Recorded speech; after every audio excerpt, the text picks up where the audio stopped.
বাংলাদেশ থেকে বলছি, কুমিল্লা জেলা বাংলাদেশ। আমি পড়ালেখা হয়েছে আপনার কামেল পর্যন্ত। আর আমাদের দরবার শরীফ আছে মুরাদনগর, কুমিল্লা জেলাতেই।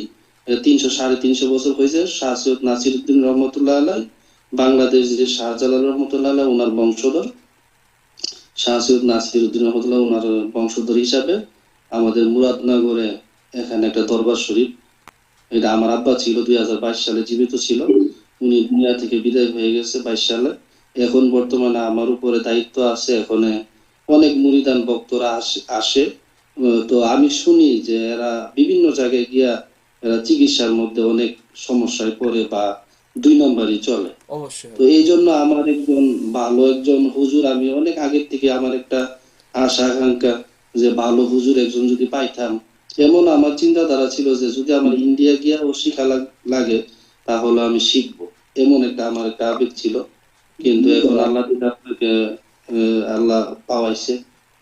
তো এটি আমরা শিখতে চাই আর কি, যে জনগণের যেন উপকার হয় আর কি। অবশ্যই অবশ্যই অবশ্যই। জি আলহামদুলিল্লাহ, আল্লাহ আপনার নিয়তকে কবুল করুক। যাক আলহামদুলিল্লাহ, আমরা মোটামুটি একটা আল্লাহওয়ালা বংশধরের কোনো মানুষকে পেয়েছি।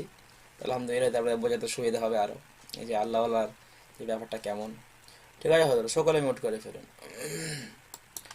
আচ্ছা, যাই হোক হজরত, জাজাক আল্লাহু খৈর। আমাদের এই ক্লাসে হয়তো আপনারা হাফেজ মাওলানা হয়ে হয়তো অনেক মানে পণ্ডিতগিরি করেন যে এই ক্লাসে ক্লাস কেমন না কেমন, বা যারা বাইরে শোনে বিশ্বাস করে না অবিশ্বাস মানে করে আর কি। তো আমাদের এখানে ডাক্তার মাস্টার সবাই ক্লাস করে গিয়েছে। কেউ কেউ বড় বড় মানে গার্মেন্টসে চাকরি করে, কেউ আপনার সিভিকের মধ্যে আছে, কেউ পুলিশের মধ্যে, সকলে ক্লাস করে গিয়েছে। মানে সবাই আমাকে যাচাই বাছাই করে গিয়েছে। তো ক্লাসের শেষে সকালে হতাশ হয়ে সকলকে যেতে হয়েছে। বুঝেছেন হজরত? তো আলহামদুলিল্লাহ, এটুকুন আপনারা ধারণা নিয়ে ক্লাস করতে পারেন।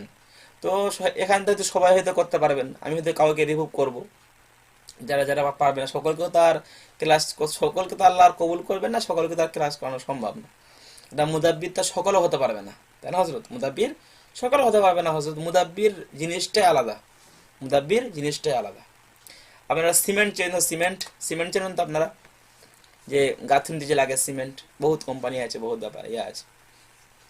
তো একটা গাঁথুনি মানে গাঁথনি ঘর তোলার জন্য সিমেন্ট ছাড়া কি সক্ষম কি কোনো গাঁথুনি তোলা ঘর করা? হয়তো বলবো হয়তো সক্ষম না।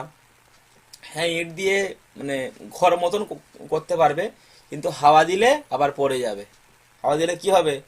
আবার পড়ে যাবে। তো এই রুহানিয়াত জগতে মুদাব্বিরদের